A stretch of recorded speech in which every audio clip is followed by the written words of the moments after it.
Bonjour à tous, bonjour à toutes et bienvenue par l'analyse de cette cinquième partie de mon championnat de France Accession. Gilet noir contre un jeune maître fidé de 19 ans qui nous vient de Mulhouse, Matteo Zaccari. Il me joue E4, je réponds par E5 et après cavalier F3, cavalier F6, la défense Petrov. Et la question à laquelle vous n'aurez pas la réponse, c'est est-ce que après cavalier prend E5, j'aurais joué le grand coup théorique D6 ou alors le coup provocateur du miroir, cavalier prend E4, comme j'avais joué dans deux parties du championnat de France par équipe top 16, deux parties commentées sur cette chaîne, eh bien vous n'aurez pas la réponse à cette question parce que après cavalier F6, Matteo m'a joué cavalier C3 et donc cavalier C6 et on a retrouvé la position qui caractérise la défense des 4 cavaliers qui, comme vous le voyez, porte très bien son nom. Ici, D4 est possible, c'est la variante écossaise de cette défense des 4 cavaliers, mais Matteo m'a joué le grand coup fou B5, la variante espagnole de cette défense des 4 cavaliers. On peut continuer le miroir par fou B4, mais j'ai préféré cavalier D4, un coup plus théorique, et que j'aurais dû réviser avant la partie parce que je n'avais que des vagues souvenirs des variantes théoriques. Ici, pendant longtemps, les blancs ont joué fou A4, mais c'était un peu avant qu'on comprenne la force du coup C6 qui sacrifie le pion E5. Après cavalier prend E5, les noirs chassent le cavalier par D6. En cas de cavalier F3, le clouage fou G4 est très désagréable parce que ce fou qu'on a placé en A4 ne peut plus venir en E2 contrer ce clouage. Donc ça, cette position est très difficile pour les blancs. Et en cas de cavalier D3, c'est le fou A4 qui se retrouve à nouveau mal placé. Cette fois-ci à cause de B5, fou B3 et A5 menace de gagner le fou. En cas de A3, les noirs pourront tôt ou tard, ils ne sont pas pressés, mais pourront prendre en B3 et détruire la structure de pion. Donc fou A4 n'est plus vraiment joué. Cavalier prend D4, c'est joué uniquement pour faire nul, parce que à haut niveau en tout cas, à niveau plus amateur, on peut tout à fait le jouer pour gagner, mais c'est des positions très plates, comme on va le voir. E prend D4, E5, prise en C3, prise en F6. Ici, le coup intermédiaire C prend D2, échec est faussement malin. Ça gagne un pion, mais ça perd la partie. C'est le petit problème. Les noirs sont trop en retard de développement pour se permettre de capturer un pion en, forçant, en donnant un coup de développement supplémentaire aux blancs qui n'en demandaient pas tant. Fou prend D2 et sur dame prend F6, tout simplement petit roc. Et le problème sur fou E7, c'est fou C3. Et on se fait chasser à nouveau la dame sur dame G6, juste tour E1. On peut plus roquer parce que le fou E7 sera en prise et c'est catastrophique. Donc on s'abstient de prendre en D2, on joue dame prend F6 tout simplement, et après prise en C3, le coup le plus annulant, le plus forçant, c'est dame E5 échec. Fou E2 ne mène pas grand chose après fou C5 et petit roc, les noirs sont pas du tout moins bien, même pas symboliquement moins bien. Donc en général, les blancs font dame E2 et on comprend pourquoi cette variante a réputation annulante au top niveau. Même si parfois les noirs ont déjà gagné, comme une partie à Levan Aronian contre Jan Christophe Duda. Bref, cavalier prend D4, c'est plutôt pour faire nul, et donc sans trop de surprise, mon adversaire m'a joué fou C4, le grand coup, qui n'a pas des inconvénients de fou A4, et qui n'est pas aussi annulant que cavalier prend D4. Et donc j'ai mis du temps déjà à me rappeler la théorie, même si on n'est que au cinquième coup. J'ai pas trop l'habitude encore de jouer E4 E5, donc voilà. J'ai mis du temps, mais je me suis rappelé de fou C5, sacrifie le pion E5, menace cavalier prend et fou prend F7, donc ça a l'air assez dangereux pour les noirs qui viennent de perdre un pion et font face à des menaces. Mais ici, on joue très sereinement dame E7, attaque le cavalier. Fou prend F7 serait une gaffe, on joue tout simplement roi F8 et le cavalier est attaqué et le cavalier doit protéger le fou. Alors, en cas de F4, on peut tout simplement jouer D6 Le cavalier, cette fois-ci, doit vraiment bouger et le fou est perdu. Donc là, les noirs seraient totalement gagnants. Donc fou prend F7 est une gaffe. Cavalier prend F7 est aussi une gaffe. Ici, le plus simple pour réfuter l'attaque blanche prématurée, c'est de jouer D5. Attaque le cavalier F7. Donc sur fou prend D5, on prend D5, on prend F7, c'est terminé. Et sur cavalier prend D5, on peut prendre un F7 tout de suite. Il n'y a pas vraiment de découverte intéressante pour les blancs et les noirs ont l'avantage matériel. Donc, après dame E7, il m'a joué cavalier F3. Là aussi, j'ai mis du temps à me rappeler qu'on ne prenait pas en E4 à cause de cavalier D5. Et on pensait là faire menacer cavalier prend C3 et découverte, sauf qu'après cavalier D5, on a la dame attaquée. Donc si on fait la découverte, les blancs capturent la dame. Donc ça ne va pas. À la place, il faut jouer pion D5, ce que j'ai fini par retrouver. Ici, deux coups sont possibles. Cavalier prend D5 ou fou prend D5. Matteo m'a joué cavalier prend. Sur fou prend, la théorie, que là aussi j'aurais dû faire l'effort de me rappeler pendant la partie, c'est fou G4. Il faut profiter du clouage maintenant que le fou est dévié et ne peut plus aller en E2. Un D3 ici est le coup. Après roc, fou E3. Menace de prendre en D4. Les noirs ne peuvent pas perdre de temps. La théorie continue par cavalier prend D5, cavalier prend D5, et ici tour prend D5. Il faut profiter de l'avantage de développement avant que les blancs n'aient plus roqué. Donc je vous montre toute cette variante théorique, ça a déjà été joué plein de fois, donc il n'y a aucun secret là, c'est juste suivre la théorie, suivre les parties des grands maîtres qui eux-mêmes suivent l'ordinateur. E prend D5, ici on joue tour E8, et donc là plusieurs possibilités. Petit roc ne mène qu'à la nulle, après notamment fou prend F3, G prend F3, dame H4, et il va y avoir un perpétuel à un moment.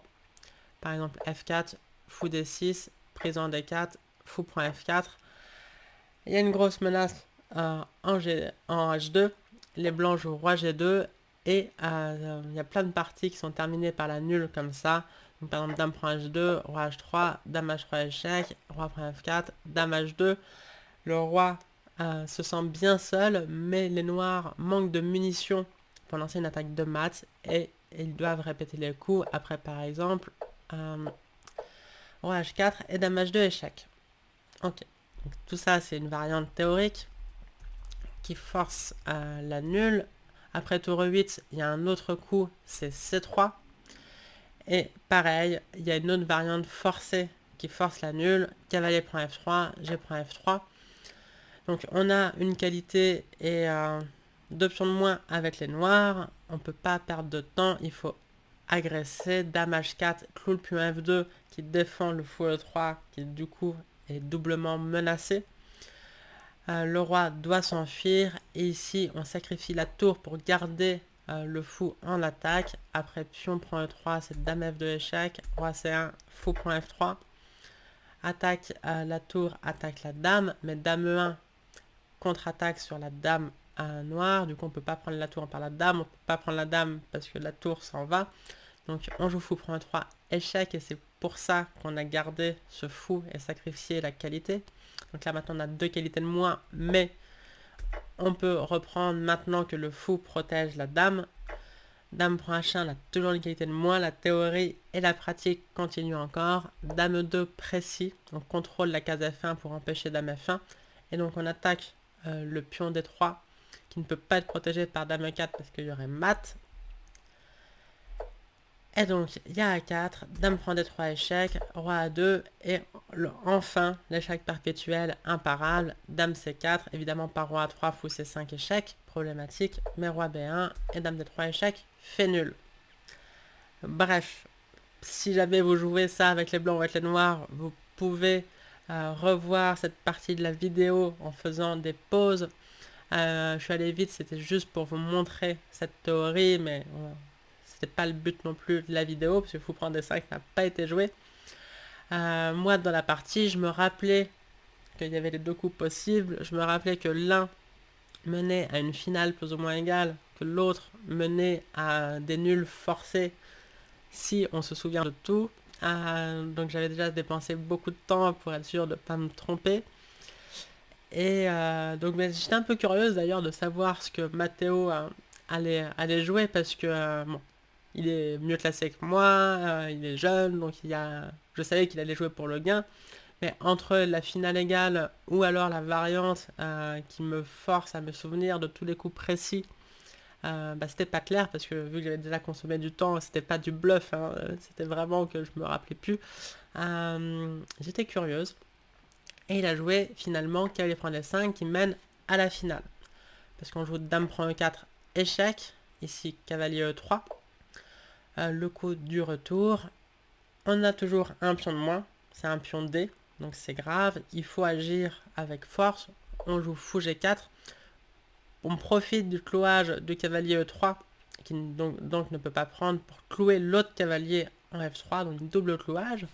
Les blancs ont un seul coup pour ne pas être perdant, parce que là on attaque 3 fois le cavalier f3 qui n'est protégé que 2 fois, donc il faut jouer fou e2 à tout prix. En échange en e2, du coup on récupère le clouage sur le cavalier f3. Ici il faut roquer. Évidemment, vu qu'on a les colonnes E et D ouvertes, on veut une tour en e8, une tour en d8. Donc on n'a aucun intérêt à faire petit roc, puis tour e8, puis tour d8, ce qui demande 3 coups. On joue évidemment grand roc. Et après d3, on prend en f3, coup intermédiaire important. Si on devait bouger la dame, ça n'irait pas. On prend en f3, on détruit la structure de pion. Alors pion prend e4 n'est pas possible parce que prise, cavalier prend e4, on a récupéré le pion qu'on avait sacrifié et on a l'avantage de développement toujours, donc on est juste mieux dans cette position symétrique. Donc les blancs sont obligés de reprendre en f3. Vu qu'ils vont avoir l'aile droite détruite et que nous on a notre roi en sécurité, ils doivent échanger au préalable les dames avant de faire G prend. Donc ils jouent dame prend F3, on prend F3, G prend F3. Ici le coup le plus naturel du monde, tour H8 sort la seule pièce qui n'était pas encore développée chez les noirs. Et voilà. C'est cette finale qui est donc théorique, c'est la suite logique, la conséquence logique d'en fait toute l'ouverture. Si les blancs ne veulent pas tenter les variantes forçantes qui mènent à la nulle que je vous ai montré, ils doivent jouer cette finale.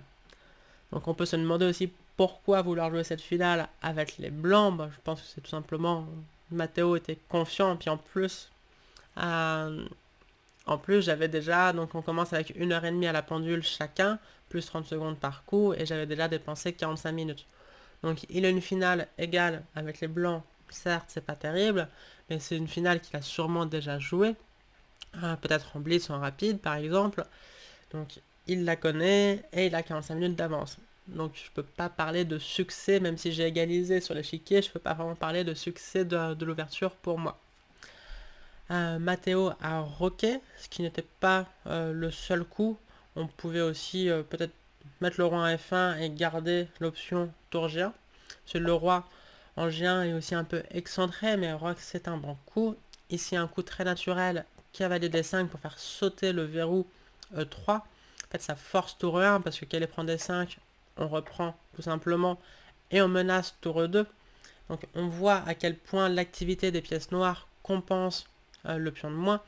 L'autre facteur de compensation, c'est évidemment la structure de pion qui est détruite. Donc en fait, les blancs ont un avantage à long terme, un avantage durable qui est un pion de plus. Moi j'ai deux types de compensation. J'ai des pièces qui pour l'instant sont meilleures. On peut parler d'avantage de développement même si on est en finale. Donc ça c'est un avantage plutôt éphémère. Si je joue un peu trop mollement, les blancs vont finir par se développer et je n'aurai plus cet avantage éphémère. Mais j'ai aussi un autre avantage durable. Certes, j'ai un pion de moins, mais les pions blancs ne sont pas tous très fiers. Et ça devrait durer. Donc cavalier D5 très naturel. Tour E1 maintenant. Ici en blitz, j'aurais joué tour E6. Vraiment, c'est le coup le plus naturel du monde. Ça permet beaucoup de choses. Potentiellement de doubler les tours sur la colonne E. Ça permet de faire coulisser cette tour sur toutes les cases de la 6e rangée. Il y en a beaucoup qui sont intéressantes. La case G6 pour faire échec, la case H6 pour attaquer H2, la case F6 pour attaquer F3 et F2 en filigrane. Des cases à l'aile dame aussi pour attaquer les pions de l'aile dame. Donc c'est vraiment un coup très naturel. J'avais peur, alors bon, peur c'est un bien grand mot, mais je voyais deux choses potentielles arriver, que je me concentre trop sur les faiblesses, surtout des pions F, doublés, isolés, mais que ça soit, du coup, ça lui donne un jeu facile. Par exemple, après tour E6, cavalier G2, c'est très naturel pour proposer l'échange des tours, venir en défense avec le cavalier pour parer tour G6 et aussi préparer la poussée F4. Donc par exemple une variante comme tour F6, j'attaque le pion avance, fou D6, j'attaque le pion à nouveau, mais tour E4, et donc les blancs que des coups assez simples, et on peut se retrouver avec les pièces un peu empêtrées si on n'arrive même pas à gagner le pion au final. Alors cela dit, il y a déjà une partie de grand maître qui avait été jouée avec tour E6 cavalier G2, les noirs avaient répondu par tour prend E1 et il y avait une nulle assez tranquille après tour E8, F1, fou D6, H3, tour E5, etc. etc. Et la partie s'était terminée par la nulle comme ça. C'était pas passé grand chose, tour E6 c'est un bon coup, mais là j'ai encore beaucoup réfléchi, même si j'avais déjà dépensé pas mal de temps à me rappeler de la théorie. Et j'ai trouvé une idée qui est originale. Alors l'ordinateur n'est pas trop aidant pour juger le niveau de cette idée, parce que pour lui tout est égal, hein, donc cette position est égale si on laisse profond. Si on le laisse réfléchir haute profondeur, il met 0, 0, 0. Après tour E6, il met 0, 0, 0. Après mon idée, il met 0, 0, 0. C'est plus intéressant de savoir ce qu'un maître ou grand maître pense de ses idées, parce que là il va pouvoir parler davantage. L'ordinateur, si c'est nul et qu'il peut réfléchir suffisamment longtemps, il dit juste que c'est nul, et il n'y a pas vraiment d'indication sur la valeur subjective du coup. Bref, j'ai joué cavalier B4, un coup qui met la pression sur ces deux. Alors on menace fou prend E3, on menace parfois même tour prend E3 suivi de cavalier prend C2, fourchette qui regagnerait le matériel.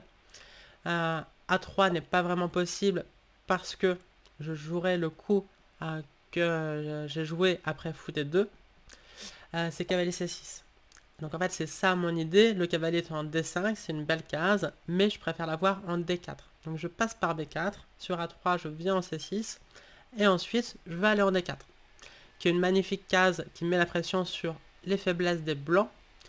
C'est pas possible de l'empêcher en jouant C3 parce que le pion D3 serait en l'air, et donc là c'est déjà la grosse crise pour les blancs. Mais évidemment A3 n'a pas été joué, à la place Matteo m'a joué fou D2, la même idée mais en mieux parce que c'est un coup de développement. Je fais quand même cavalier C6, donc C3 n'est toujours pas possible.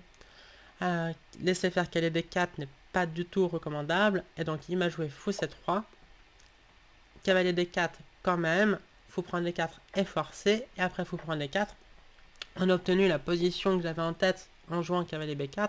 Donc l'ordinateur il dit toujours que c'est 0, 0, 0, c'est pas vraiment révélateur de la valeur de cette manœuvre, mais donc tour B1 est le coup, parce qu'on peut pas jouer C3, il y a fou prend E3, et sur tour prend E3, tour prend E3, F prend E3, tour prend D3, et les noirs sont gagnants, on attaque le pion, on menace tour D2, et on a égalisé le matériel. Donc après tour B1, on va faire un bilan de la position, pour mieux comprendre aussi l'objectif de cette manœuvre un peu étrange, cavalier B4, cavalier C6, cavalier D4. Maintenant, j'ai plus vraiment d'avantage de développement, puisque le fou qui est en C1 a été échangé, mais j'ai deux avantages durables qui compensent l'avantage durable des blancs qui assure le pion de plus, c'est que j'ai toujours la meilleure structure de pion, même si j'ai un pion de moins, mais j'ai aussi le bon tandem, comme dirait Josip Dorfman, j'ai un fou contre un cavalier, et le fou se marie très bien avec les tours, bien mieux que le cavalier. Donc ce combo tour fou contre tour cavalier est préférable au noir, et de manière générale, un fou dans une position aussi ouverte avec des pions sur les deux ailes est préférable au cavalier. Donc j'ai la bonne pièce mineure, j'ai la meilleure structure de pion, mais j'ai un pion de moins, et c'est un vrai pion de moins, central, protégé, etc. Donc l'un dans l'autre, on comprend le 0, 0, 0 de l'ordinateur. Donc on peut quand même pas trop jouer mollement, donc j'ai joué tour 6, même idée que ce que j'aurais pu faire précédemment. La tour se prépare à coulisser et attaquer les pions blancs. Donc cavalier G2, le même coup que tout à l'heure. Ici, avant de partir à l'aile dame, j'ai fait un premier stop à l'aile roi en F6 pour forcer le pion à avancer en F4. Une case de la couleur de mon fou, donc plus facilement attaquable qu'en F3, puis aussi plus éloigné du camp des blancs, donc il ne pourra pas le défendre avec un roi G2 un jour. Donc tour F6, premier stop. Et maintenant d'ailleurs j'aurais pu jouer tour D5, activer l'autre tour et potentiellement coulisser avec les deux tours. C'était peut-être encore plus fort que tour A6. Le tour A6 c'est très bien, avec l'idée de provoquer des nouveaux affaiblissements. En l'occurrence, A3 est forcé. Et ici le petit coup dont j'étais fier pendant la partie. Bon, on est fier de ce qu'on peut, hein. Mais j'étais contente de voir le coup fou F6, petit coup de recul positionnel sympa à jouer. L'idée c'est prophylactique, c'est que dans cette position les blancs veulent jouer C3, gagner un tempo contre le fou, puis jouer D4, après quoi leur pion de plus sera un D4 et les blancs seraient sûrement juste gagnants positionnellement, même s'il faudra encore convertir l'avantage bien évidemment. Donc après A3 forcé, fou F6, les blancs ne peuvent plus jouer C3 parce que le pion D3 serait en l'air. En cas de B3, le fou aurait accès à la case C3 et dominerait un peu les deux tours blanches. Si on joue pas B3, cette tour a du mal à jouer parce que le pion B2 est en l'air. Et donc j'étais assez contente de cette position. Les blancs manquant un peu d'idées. Matteo m'a joué tour E4. Ici tour B6, force B3 et donc l'affaiblissement de la case C3 comme j'avais mentionné précédemment. Tour C6 maintenant attaque le pion C2 qui ne peut pas bouger parce que le pion D3 est toujours en prise. On ne peut pas non plus défendre avec tour C1 parce qu'il y a fou B2 suivi de tour prend C2 et fou prend A3. Donc il faut le défendre soit avec la tour, soit avec le cavalier. On peut jouer cavalier E3, mais dans ce cas-là, il y aurait fou D4. Ça force la nulle. Parce qu'on menace fou prend E3 suivi de tour prend C2. Il faut donc réagir. Si on pousse le pion, eh ben, on peut quand même prendre E3. F prend permet de tour prendre D3, ça ne va pas. Là, les blancs seraient même très mal. Et après tour prend E3. Finale de tour avec un pion de plus pour les blancs, mais beaucoup trop de faiblesse. Les noirs vont facilement gagner au moins un pion. Par exemple, tour F6, attaque F4. Sur tour F3, on peut jouer par exemple tour D4, attaque F4 à nouveau. Sur F5, on peut au moins jouer G6 et on va regagner le pion. Peut-être même jouer encore plus fort G5 pour faire G4 et prendre le pion avec la tour. Et donc ça ne va pas pour les blancs. À la place, après fou D4, on peut jouer cavalier F5. Mais le cavalier ne défend plus le pion C2. Alors, pour l'instant, il attaque à la fois la fourchette en E7 et le fou D4. Mais fou F6 par les deux menace tour prend C2. Sur cavalier E3, on répète les coups, match nul. Et sur cavalier E7, c'est pas vraiment une tentative de gain parce qu'on peut juste échanger et jouer tour D7. Et pareil que tout à l'heure, les blancs ont certes un pion de plus, mais trop de faiblesse et les noirs vont facilement regagner leur pion. Pardon, la vraie prise. C'est même aux blancs de faire attention, parce que les noirs vont finir par regagner leur pion. C'est inéluctable. Par exemple, après C4, on joue tour F6, et les noirs restent avec la meilleure structure et le meilleur roi. Je parlais tout à l'heure du roc des blancs, quand ils l'ont fait. J'avais dit que le roi en G1 pouvait être excentré. Là, ce sera un exemple typique où les blancs regrettent d'avoir roqué plutôt que jouer un coup comme roi F1. Ok. Matteo m'a pas joué cavalier E3, alors peut-être qu'il a vu que ça forçait la nulle et qu'il voulait donc jouer pour le gain. Il m'a joué tour E2, il faut quand même protéger le pion. Et ici, donc tour E2 c'était trop optimiste, mais ici j'ai commis une erreur. J'ai joué fou C3, c'était un peu tout mon but en ayant affaibli cette case C3, en forçant B3. Donc on voit que le fou, c'était ce que je m'étais dit, domine vraiment les deux tours. Cette tour n'a pas beaucoup de cases, en plus elle va rester en défense du pion C2, mais du coup, le coup de tour 1 que les blancs auraient voulu jouer n'est plus possible, on peut pas non plus aller par là. Donc j'étais assez contente, mais en fait là, les noirs sont mieux, si ce n'est même gagnants, après B5. Donc tour E2 était vraiment une erreur, mais fou C3 aussi. Il fallait jouer B5, fixer le pion en 3, fixer la faiblesse en A3, d'autant plus faible que ce fou.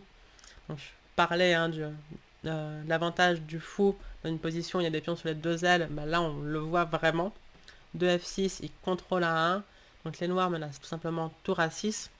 Les blancs doivent réagir au plus vite, mais même A4 ne change pas grand chose parce qu'on peut prendre, jouer tour D4, on va regagner le pion, on aura un énorme avantage, donc soit le pion A4, soit le pion C2, soit les deux. Et surtout qu'une fois qu'on aura gagné le pion A, notre pion A sera passé avec le fou qui contrôle la case de promotion, il devient très très dangereux. Surtout que le pion A est le pire ennemi du cavalier. Donc après B5, les blancs auraient vraiment dû se battre pour la nulle si tenté que c'était encore possible. Mais fou C3 perd une grosse partie de l'avantage. Et après B4, nouvelle erreur de ma part. Il fallait jouer B5 encore une fois. Moi je m'étais dit, bon, les blancs ont en gros une seule bonne pièce, la tour E2. Je vais jouer roi D7, je vais jouer tour E8 et je vais les changer. Donc je trouvais ça très logique. J'ai pas beaucoup réfléchi avant de jouer roi D7. Sinon peut-être que j'aurais trouvé B5. Bon, peut-être pas non plus. Mais donc voilà, je trouvais ça très logique. Mais à ce jeu, on est deux. Et j'aurais dû plus réfléchir au plan des blancs. Parce que B5, c'est pas seulement pour fixer le pion A3, c'est aussi pour fixer le pion B4 et éviter le coup de la partie B5. Alors ça attaque la tour. Je l'ai mise en C5, pas trop le choix non plus. Et après tour C5, on va voir que cette tour va manquer un peu de cases, d'idées. Mon adversaire m'a joué tour B3. J'ai joué tour E8, donc c'était le plan depuis le début en jouant roi D7. Tour prend E8, roi prend E8, cavalier E3. Et là, je commençais vraiment à regretter ce que j'ai fait. Alors, l'ordinateur n'est pas encore si inquiet, il donne un avantage blanc de plus 0,50. Globalement, ça veut dire nul, mais il faut commencer à jouer bien précis avec les noirs. Alors, les blancs ont toujours leur pion de plus, et en fait, cette configuration tour C5, fou C3 est en équilibre instable. Alors, elle est importante parce qu'elle empêche les pions blancs d'avancer. Si les pions blancs arrivent à se mettre en marche, à jouer C4, D4, etc., à pousser cette majorité où ils ont un pion de plus, on va vite se retrouver perdant. Mais donc c'est précaire, parce que si je joue par exemple roi E7, il y a juste petite combinaison. Si vous êtes alerte, tour prend C3, tour prend C3, cavalier D5 échec. Et si on se dit bah c'est pas de chance, mais c'est juste parce que tu es en E7, c'est par hasard, je joue plutôt roi D7 et tout va bien, et ben non, cette fois-ci il y a D4, attaque la tour. Je parlais du fait qu'elle manque de cases. Là, on le voit, elle ne peut pas protéger le fou C3, donc on est obligé de jouer fou prend D4. Mais cette fois-ci, on regrette d'avoir mis le rang D7, parce qu'il y a tour D3, clou, la tour ne peut pas protéger le cavalier, la domine, et donc c'est perdant. Donc, il faut bouger. J'ai joué fou D4. Menace fou prend 3, tour prend C2, mais évidemment, C4 est le coup. Et ici, si on laisse faire cavalier C2, D4, dans de bonnes conditions, bah, on est juste perdant. Donc il faut réagir. Heureusement, j'ai un petit coup malin. Tour H5. Avec l'idée que sur cavalier C2, on joue fou prend F2 échec. Et sur roi prend F2, tour prend H2. Et dans l'autre sens, tour prend C2, regagne le cavalier. Désolé pour le sifflement, c'était pas forcément grave maintenant que j'y pense. Tour prend C2, regagne le cavalier. Et on émerge même avec un pion de plus. Donc, tour H5, un bon petit coup, mais ici tout simplement roi G2. Et bah, même si les blancs ne menacent pas forcément cavalier C2, il y aurait encore fou prend F2, même sans faire échec, ça peut être difficile. Les noirs commencent à manquer d'idées. Donc j'ai joué roi D7, coup de centralisation naturelle. Et après tour B1, bon, j'ai pas trouvé le meilleur coup. À ma décharge, c'était assez difficile. J'avais la bonne idée. En fait, ce qu'on veut, c'est jouer C6 pour contrôler la case D5. Et donc, en cas de B prend C6, on voudrait pouvoir reprendre du pion. Ici, c'est pas vraiment possible parce qu'il y a tour B7 échec. attaque F7. Donc si on joue un coup comme Roi E6, bon, moi j'avais prévu tour C7 qui était désagréable. L'ordinateur donne même cavalier C2 maintenant. Et sur fou prend F2, il joue juste cavalier B4 et il gagne comme ça. Mais bon, même juste tour C7 et la tour est trop active sur la 7ème rangée. Donc après C6 de la partie, si Matteo avait joué B prend C6 qu'il n'a pas fait, j'aurais dû reprendre du roi. Donc j'ai centralisé le roi, mais les blancs ont toujours la case D5 pour leur cavalier et cavalier C2 est aussi possible. Parce que cette fois-ci sur fou prend F2, il y a cavalier B4, échec intermédiaire, suivi de roi prend F2, abandon. Et donc le coup malin, à la place de C6, c'était de jouer le prophylactique roi C8, contrôle la case B7, avec l'idée sur un coup comme A4. Maintenant on peut jouer C6, et sur B prend, donc B prend C6, et là tout va bien pour les noirs. Certes on a toujours un pion de moins, mais on va avoir du jeu. Les blancs, enfin toujours le bon tandem, les blancs ont toujours la mauvaise structure de pion, il y a aussi une autre faiblesse en A4. La tour est maintenant active sur la 5ème rangée. Et le cavalier n'a pas accès à cette case D5. Donc ça irait tout à fait pour les noirs.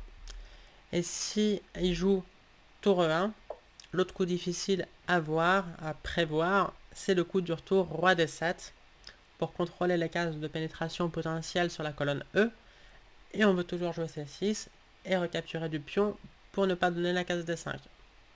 Donc roi C8 c'était pas trop compliqué pour moi, désolé. J'ai joué C6 tout de suite qui est une imprécision. Donc B prend C6 c'était sûrement le plus fort. Donc ça force roi prend C6.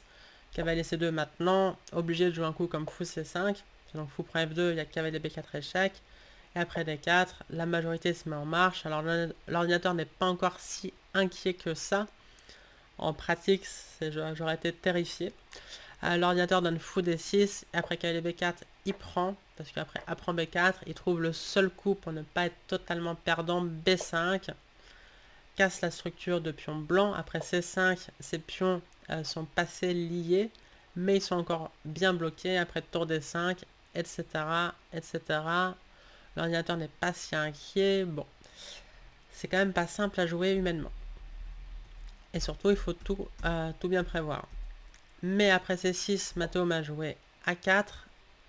Ici, j'ai joué C prend B5 qui est une faute. L'ordinateur donne le coup fou B6. Ok.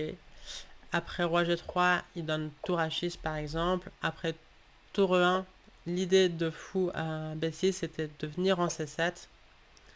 Et sur attaque le pion F4. Et sur roi G3, il y a tour G5 échec. Et sur roi F3, il joue tour H5. Donc l'ordinateur s'en sort comme ça. Il est trop fort. J'ai pas du tout pensé à cette manœuvre, hein, fou B6, fou C7 pour jouer tour G5 échec sur roi G3. Là aussi, c'est trop compliqué pour moi. Donc encore une fois, désolé. J'ai joué C prend B5, A prend B5, A5 pour au moins avoir un avantage dans la forme du pion passé éloigné A. Donc par exemple, des courses après tour B7, un roi C6, tour prend F7 sont peut-être perdantes, mais les blancs doivent faire attention. Après A5, les noirs ont un atout. On voit ce fou qui contrôle la case de promotion du pion, qui contrôle la case A7, donc qui empêche tour A7 et qui peut s'échanger à tout moment. Donc ça, c'est gagnant, parce que je vois l'évaluation de l'ordi, mais en pratique, surtout quand on doit l'anticiper, c'est pas forcément si évident, je trouve en tout cas. Et visiblement, Matteo le trouvait aussi, parce que après A5 prise, il m'a joué cavalier D5. Donc on a cette position. Le cavalier donc, a récupéré sa case magnifique D5 parce que je n'ai pas pu jouer B prend C6. Il faut trouver du jeu. J'ai joué roi C6, cavalier B4.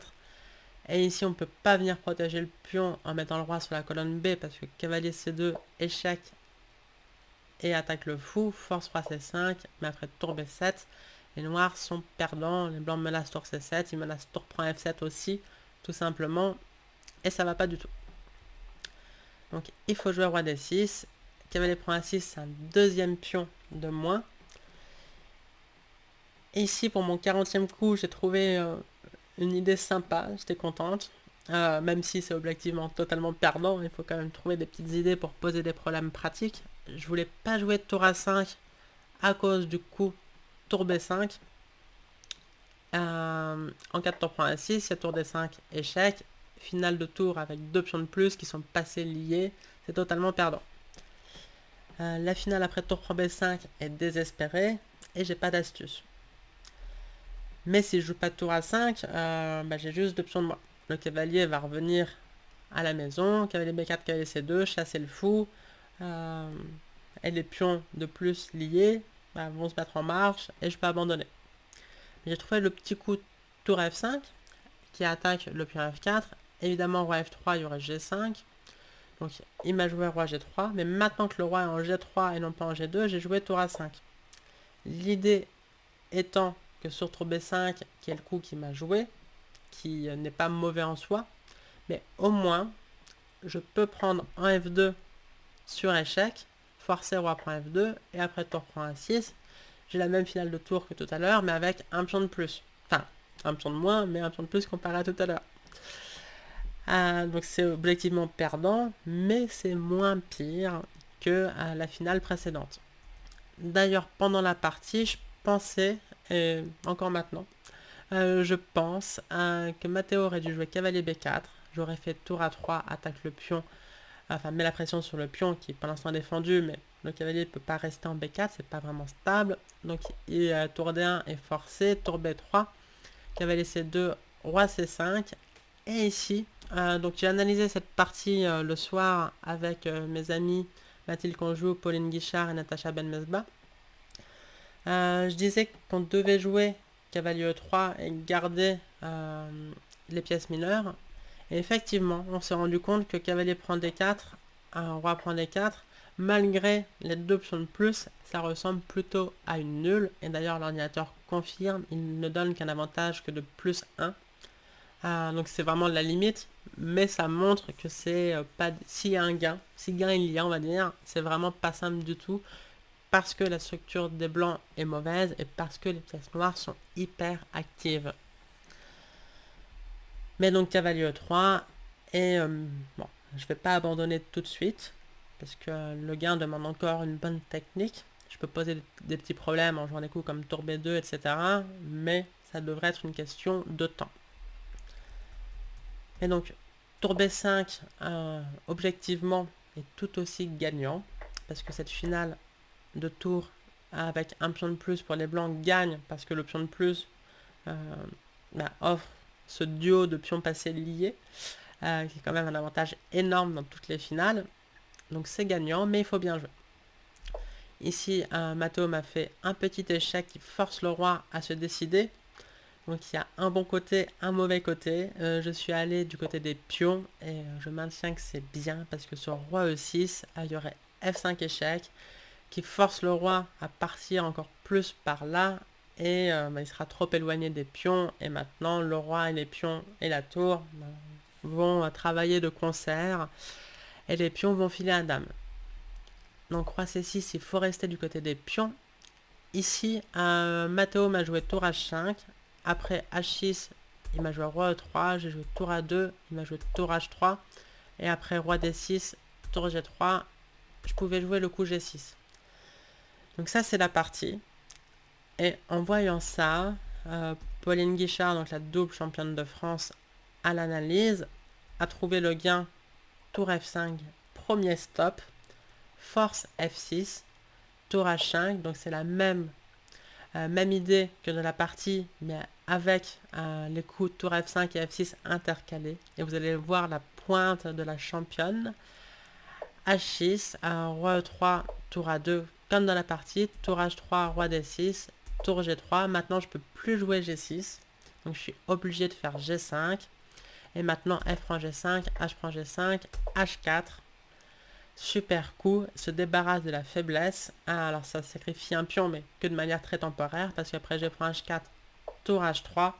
Les blancs vont récupérer leur pion. Ils auront ce duo de pions passés liés contre un seul pion. Et cette finale est totalement et relativement facilement gagnante. Donc bravo Popo pour ce gain qu'elle a vu à l'analyse. Euh, donc j'aurais perdu cette partie contre Pauline, mais contre Matteo, bah, j'ai eu des chances parce qu'il m'a joué tour H5. Donc j'ai fait H6, la même suite de coups, assez logique, roi 3, tour A2 pour faire du contre-jeu, tour H3, roi D6, maintenant on a besoin de roi du côté des pions noirs pour les aider, tour G3 et G6, parce que donc Matteo n'a pas forcé le coup F7, F6. Donc j'ai pu jouer G6. Ici, l'ordinateur recommande tour H3, et sur H5, F5, roi E5, prise, prise. Il donne maintenant D4, roi F5, tour F3 échec. Et sur roi E6, le coup H4 qui calme assez, il faut le reconnaître. Maintenant, la majorité des noirs ne montent plus rien et les pions blancs vont se mettre en marche et c'est juste gagnant. Ça, c'est la suite de l'ordinateur. Mato a joué à la place F5, perd une grosse partie d'avantage, peut-être même qu'il compromet le gain. Maintenant, j'ai joué G5, tour H3, roi E5. On cible la faiblesse en F5, tour prend H6, roi prend F5. Et ici, il fallait jouer le roi d'abord, pas pousser les pions trop tôt comme il l'a fait avec C5 en jouant roi D4.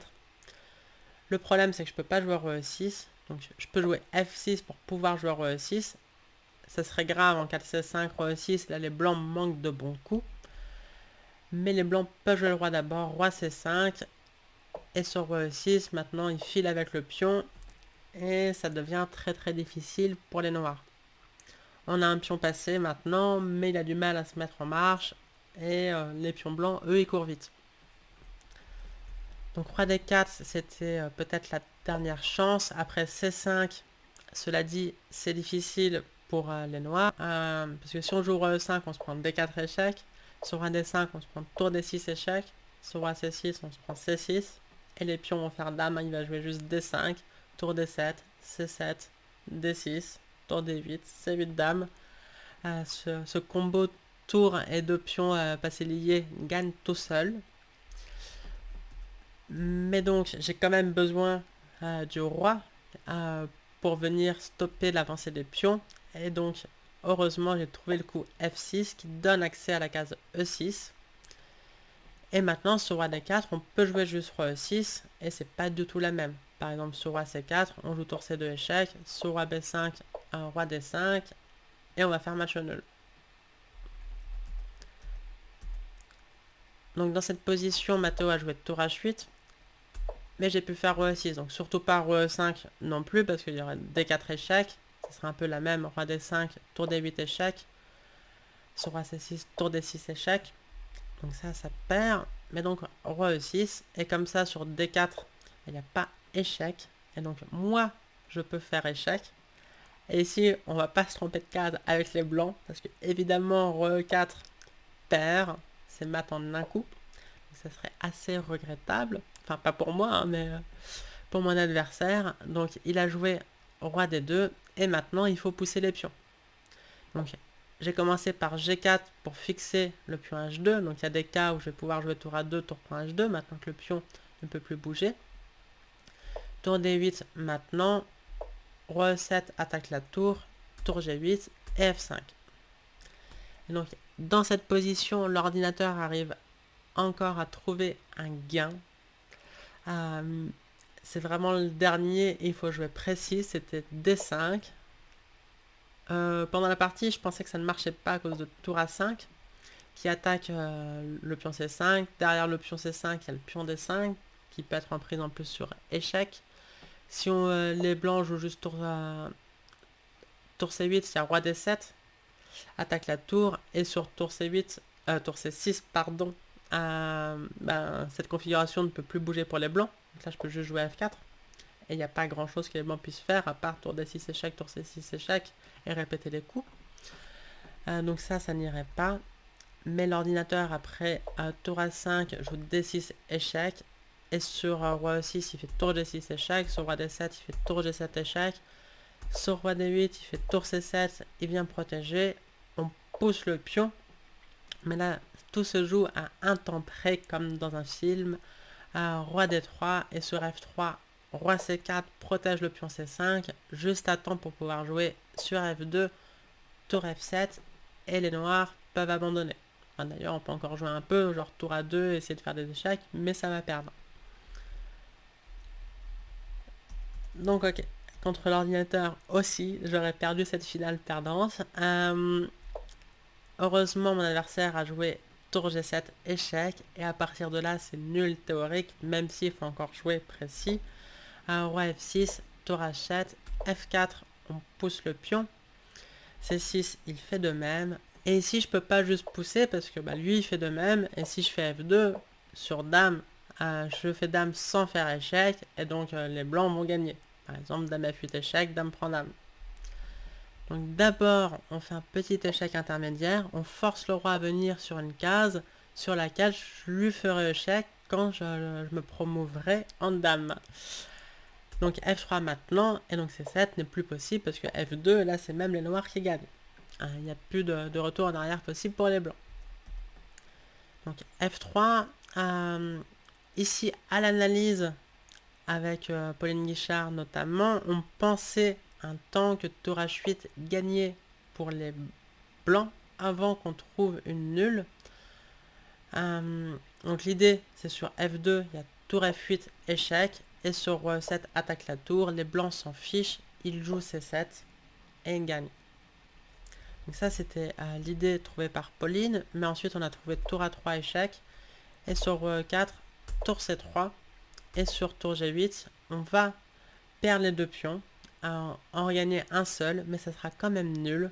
Après tour prend C6, tour prend G4, on joue juste F2, tour F4 échec, on fait Roi E7, tour prend F2, tour H6, et à l'analyse, on n'était pas certaine que c'était bien nul, mais si, enfin, on s'en doutait un peu, et après on a regardé tout simplement sur les tables basses, parce que c'est une position avec suffisamment peu de pièces pour que l'ordinateur nous donne les réponses parfaites, et effectivement, c'est bien match nul.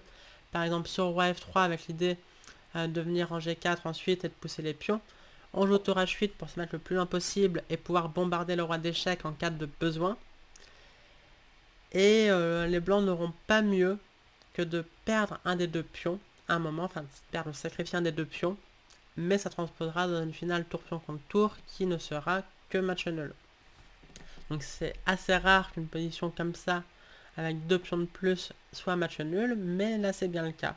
Par exemple, si les blancs font D5, on peut juste jouer genre roi D6. On voit que la tour blanche est très passive, elle doit rester sur la seconde rangée. Les blancs vont pas pouvoir résister aux échecs, le pion D5 va être capturé ensuite, il restera plus qu'un pion H, et le roi noir sera suffisamment proche pour que la position soit nulle.